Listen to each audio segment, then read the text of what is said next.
Sony Fx3, let's dive into it. On the inside of the case is a bunch of goods. We have the camera in this pocket. It is velcroed down with the tripod plate on the bottom of it. The lens that comes with this camera is a 24 to 70 f2.8, a constant f2.8.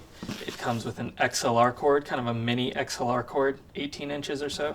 You also have the XLR handle that adds a top handle as well as extra audio controls and inputs. It comes with a couple of bags. This first bag has 2 batteries as well as the battery charger electrical plug, as well as a spacer that helps our shotgun microphone stay in the handle. And the shotgun microphone is hidden on the right over here. It comes with a dead cat, or kind of a miniature dead cat.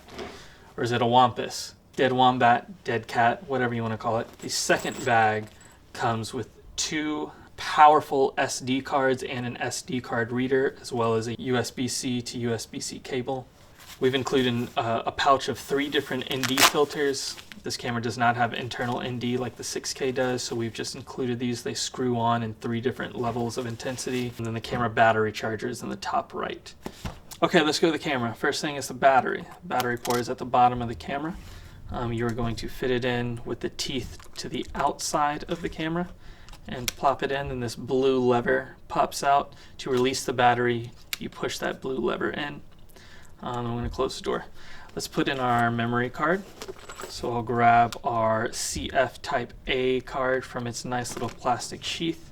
On the side of the camera here, you have to hold down this quick release switch and then slide the lever out. And then we have 2 card slots here. Now there are a lot of options on how to record this. I recommend you only use 1 card at a time. Now, if you want to use a personal card, this will also take SD cards, but to record in the formats where you should be recording in, you're gonna need a really beefy and fast card, and the cards we provide are gonna be better than usually most of your SD card choices. And then you just close it like that. Now, the lens mount for this camera is an E-mount, so it's not gonna be compatible with the other lenses that we have in the equipment room, but the operation is the same. There's a dot here, a white dot, and we're going to line it up with the white dot from our lens and put the lens on the camera. There's a quick release button, so when you're done with the lens, you hold that down and untwist the lens and it'll pop off, just like all of our other cameras, but it is kind of hidden in a different spot towards the bottom here. Alright, so the first thing is the screen. It's a swivel screen. You can kind of put it in a myriad of places. I'm just going to put it there for now, but you have freedom to adjust that as you want. There's an actual power switch, not a power button. So you're going to put that top left switch, you're going to push it to the left, and ta-da, the camera is on. Okay, so lots of buttons on this camera. We have this wheel. It doesn't work for our lens. Now this would zoom in and out, a power zoom lens. This is not a powered zoom, so you'll just get a very annoying message that says invalid, so don't mess with that. So the first thing that we need to know is a mode. This is a camera capable of lots of things, but it's a photography camera and a videography camera, even though it's more video than camera. But we have to tell it what mode we are in. So there's this button next to the power button, kind of out of nowhere mode. We're going to be in movie mode. For our purposes, we're going to stay in movie mode. All these other modes are not really applicable for our needs as a film program. We're going to stay in movie mode. Okay, now we're going to go to the top of the camera now. There's 1, 2, 3, all these buttons are numbered. The number 1 button in movie mode doesn't really do anything for us. Number 2 button is the white balance. It brings up our white balance modes. Now there is an auto white balance, but if you record an auto white balance, your colors will go all over the place constantly, making color grading really difficult because basically your colors are not stable. I recommend you setting your white balance in this one that says color temperature / filter. You select it, and then you can adjust your white balance as needed. The number 5 button here is how to zoom in to make sure we are in focus. If you press it once, it'll bring up a square. You can move that square around. You press it again, it'll zoom in, and you can make sure that you are in focus. You press it again to get out of that mode. The FN button brings in all kinds of different options. This is also a touch screen, so if you want a touch screen, you can. But you can kind of bring in a lot of the things that the buttons are for. This is a way to get to it all very quickly. Now, display, peaking, zebra, shutter. This wheel, it spins. There's a button in the middle, and you can press up, down, left, and right as well. The playback button takes you to playback. Oh, this Churchill Churchill jump scare. The 4 button takes you to a screen that'll show you a bunch of settings if you want to know status reports, basically. Now, how do you actually expose this camera? This wheel here, it moves.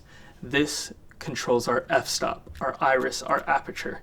Now, this lens has an aperture ring, but if you go all the way to the left, there's an A, so you can dial in the aperture if you want this to work like a normal camera, like a cinema lens, or you can go all the way to the A, in which it'll be automatic, which means you can do it through the camera with this wheel.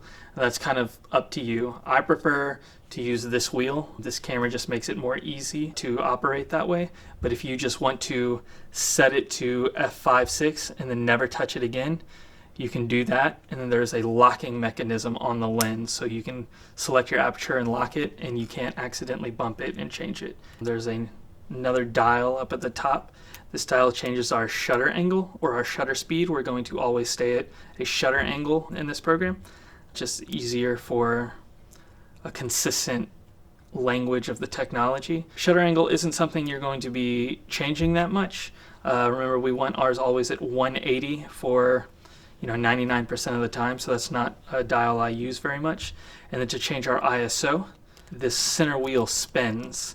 Now, this camera has a native ISO, so this camera is the cleanest at 800 ISO and 12,800 ISO. You can go to 12,800 ISO, which is like literally seeing in the dark, and this camera will have its cleanest output. You can push this camera to 12,800. I wouldn't go much beyond that. I would try to stay in between that and 800, but this camera does have a very sensitive image that makes shooting in dark spaces very easy. Okay, a couple more buttons. The top button here will take you through, it's display, so it's going to take you through some display options. So there's kind of 4 options.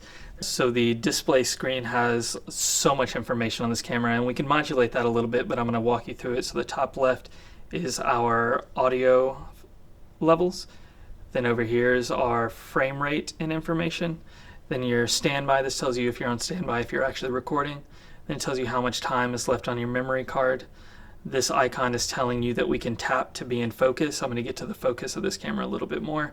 Top right is our battery life. There's some random stuff down here I don't really need to get into, but then our color temperature, ISO, exposure, shutter angle, aperture, all that's here. But if you want to have different things up or gone, some of this superfluous stuff that's unnecessary will just go away if you go through the display button. It will also bring up a histogram. I'll get to that in a second. It'll also bring up a level, so you can know if you're holding it sideways or level or not. It'll bring up all the extra information, or it'll go away. I kind of like this frame that has less information as possible on my image. If you press the right button, it is labeled as peaking. This is our focus peaking.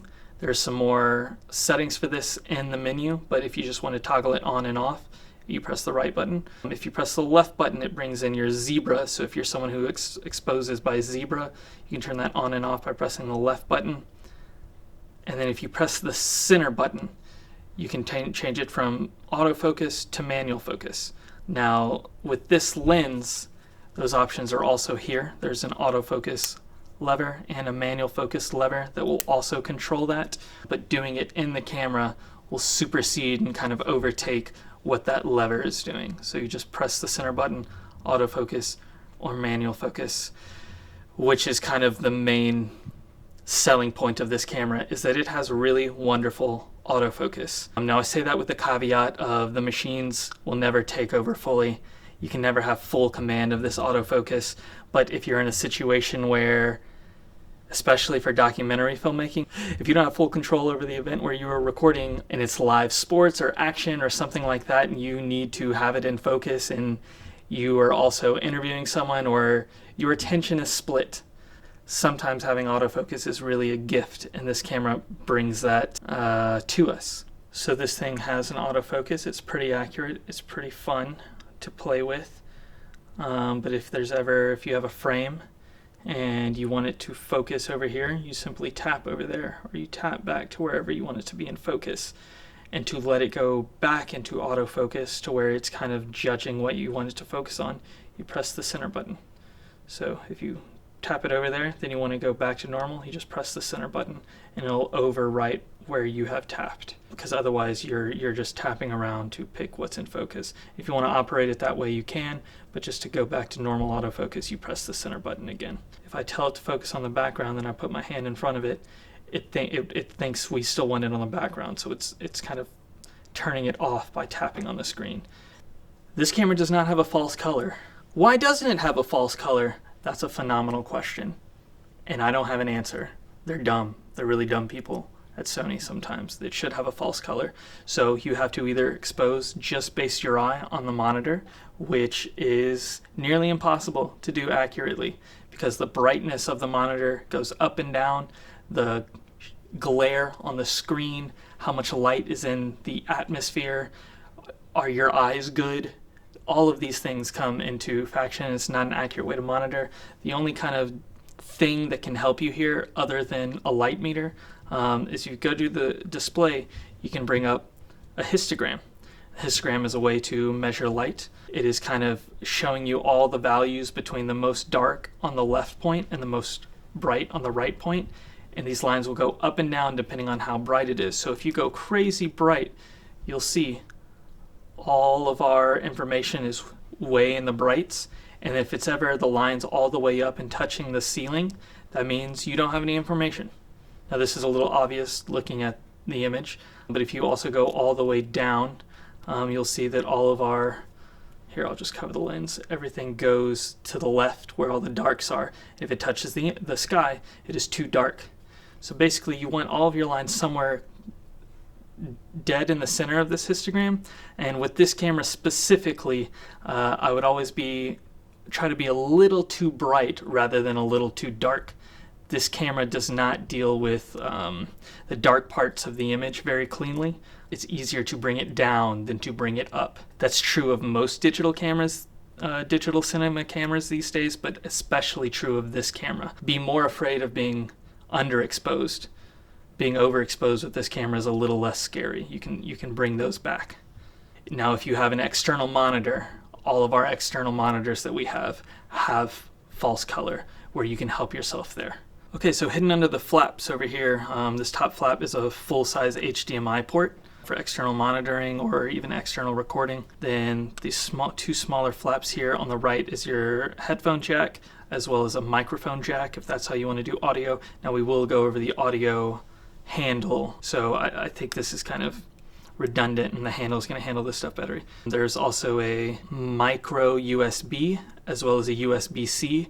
If you need to charge batteries overnight really quickly, we only have the one battery charger, which only charges one battery, but if you need to charge a second one overnight or something, you can put the battery in the camera and then plug it into the USB-C and plug it into the wall, and it'll act as a battery charger where you can charge the battery inside the camera. So you can charge two at once. Also, if all your batteries are dead and you have to plug into the wall, this is the way that you would plug into the wall. There's also a few ways to insert some hardware. This camera is kind of a sturdy, like plastic aluminum build. It's a little bit more robust than some of the other Sony cameras, a little bit more robust than the 6K, but don't murder this port because this is aluminum, but it's not quite incredibly steel grade strong. There are quite a few of these here. Okay, let's go into the menu. There's a big fat menu button in the middle of the top over here. Sony is known for having the most disgusting, overwhelming, over-polluted menus ever. I hate them. This is menu 1 out of 59. There are so many things I don't want you to touch in these menus. There's so much optionality with these cameras. We've set these cameras up so that we can teach them in a consistent manner, and the person behind you will still be able to use the camera without having to rechange the things that you've changed. I'm just going to show you the things that you could change if you want to. Now the way this menu system works is there's kind of a left icon, then you go right, and then even further right, and there's sub-menus and more sub-menus. But if you wanted to change the file format, that's the camera, then the image quality and the file format, we're going to always keep this at XAVC HS 4K. There are so many other options and they're just worse. They're worse options, so don't pick the worst options. Then movie settings. This is going to change the bit recording. don't. All these other options are worse. They're going to record worse video. So 100 megabits, 422 10-bit, we're going to keep it at that. And then frame rate. You can always change your frame rate if you're shooting slow motion. So they basically give you an option for 24, 60, and 120. 120 is really cool. Things go really slow at 120. If you want to record some slow motion, do that. If you want to go back, you just hit the menu button again.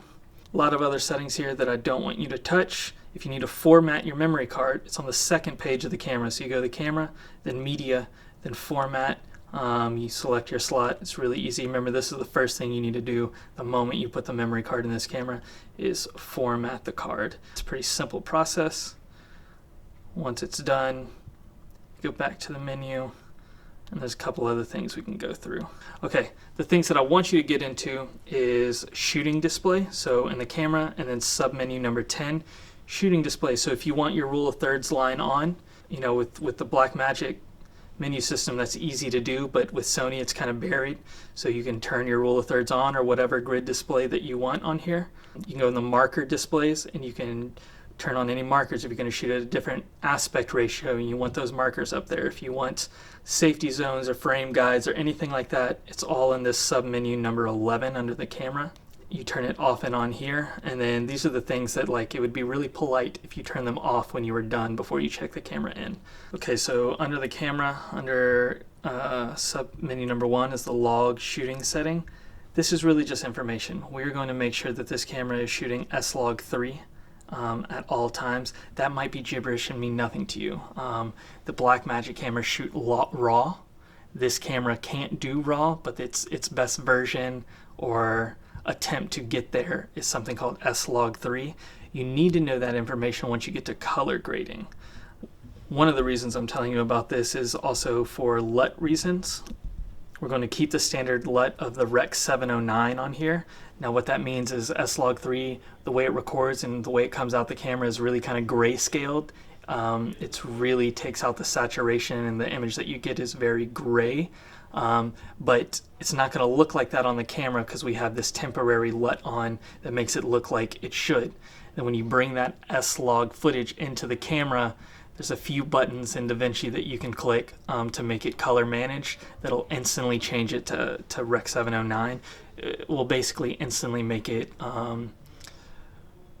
pretty enough to manipulate to the way that you want it to.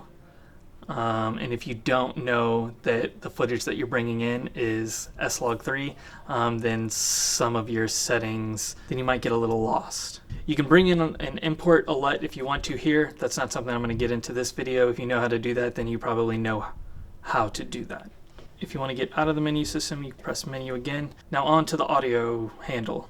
Now on to the audio handle. Now on to the audio handle. Okay, so to put the handle on, you have to take this plastic port out. It's just protection. Keep this. Do not lose this. We want to protect because this is pretty fragile. If you try to check this in without this, we will make you buy a new one. Now, surprisingly, the handle also has its own plastic protection tab. So be careful when you remove this. All of these copper connection points are very fragile, so keep this and put it back on when you're done with it. If you try to turn this in without giving this back to us, you will have to buy us a new one. Now, it's just a hot shoe mount, so it goes on the same, but it locks into place with screws. These screws are spring mounted, so if you just try to screw them, they're not going to work. You actually have to put pressure down to get it into place on both of these. Now there is a spot here for a flat nose screwdriver. I don't think that's necessary. I actually do not want you to tighten this down with a flat head screwdriver because you'll probably strip out these. I mean, these are sturdy ports, but this doesn't have to be so tight that you put your heart and soul into it. I'm more afraid that you'll break the camera, so I would just finger tighten these unless your fingers hurt and you really need to get into it. Just my main point is don't murder this. Now there's lots of optionalities on this handle that we have to get into. Its main feature is that it has two XLR ports. So there's an input 1, There's an input 2. There's a third input as well, which is just an extra mic port. I don't recommend you use that. If you're going to use that, just go ahead and use the one on the camera. The inputs here are what makes this really cool. You have to turn the handle on, so there's still an on and off switch on the handle. There's a bit of a button that you press down, and then you turn it to the left and turn it on. So if this thing's ever not working, and you're like, oh, everything's should be working, it's probably just because it's off and you've just forgotten a switch. On the back, there's some optionality here as well. So you can make it to where only input 1 is working, only input 1 and 2 are working, or only input 3 is working. Now the way that kind of works is that if you only have one mic, you plug in input 1 and only make input 1 works, and that audio will fill both the left and the right channels. But if you have two, say someone's mic'd up and you have an on-camera microphone, your left channel will be input 1 and your right channel will be input 2. Now for whatever reason you have a little microphone that wants to be plugged into input 3 will then be in your left and right channel. I think for most things with this camera, you just are going to have one input and it should just be on input 1. Now this camera we pack with a mini shotgun mic. It comes with a dead cat, a wind protector here, but it doesn't fit into here perfectly. There's a little adapter that we also pack to help this out. It's in the package that brings the batteries. It's just this little kind of rubber tunnel that you wrap around. Now this is going to be not incredibly tight. The fit is going to be just enough where it's not, falling out of place. This also comes with a kind of a micro XLR cable. You plug it into the back of the microphone and then you'll plug it into your corresponding input. For most purposes, this is going to be always into input 1 because there's no option where you can use input 2 by itself. You can do some cord management here if you want to and put it wherever you want, but the cord is small enough that it's mostly out of place. Now we need to look at our options on the actual dial. So the dial is protected so you don't accidentally hit anything. But there's a lot of options here that I need to go over. All right, so this bottom left switch is if you want it to automatically modulate your levels for you, or if you want to manually dial in your own levels. Now if you're at an event and there's a crowd, or you can't really control your audio level and you're controlling the camera and you're kind of a one-man show, you can put this on auto levels and it will do a pretty decent job. You can always go in post and adjust the audio later, but this is on-camera audio and sometimes it has to attempt to do some of the work for you. Now if you're doing an interview or something where you can control, I would really advise you to put this on manual and set the audio levels yourself. So if we're on input 1, you can dial in the audio levels yourself. Your levels again are at the top left of the camera here. And there's an extra gauge, 0 dB. This is minus 10 dB, minus 20. So sometimes you're at a place where it's incredibly loud, and even if you're like just above 0, it's still too loud. You can go down to minus 10 or minus 20, and that'll give you some space to really dial in the audio. It's basically the switch is turning down the sensitivity, going down 10 decibels at a time. But I would just start that at 0. Now you have a green mic, a mic and a line. For our purposes, the green microphone is for a microphone that needs phantom power. Our shotgun mics in the studio require a AA battery to be powered, but these microphones do not. These microphones need phantom power, which means the camera is powering this microphone. But to enable that, it has to be on the green mic. If you have a mic that has its own battery, you can just put it on the normal mic and it'll be powering itself. So right now I'm mic'd up with a Rode mic that has its own internal battery, so it is on the middle mic line instead of the green one. But if you're trying to use this shotgun mic, it needs to be placed on the green microphone option. Now input 2 and input 3 has their own wheels and their own options, but if you're only using one, you're only using the input. You only need to dial in the settings for the one that you're playing with, right? Okay, that's it.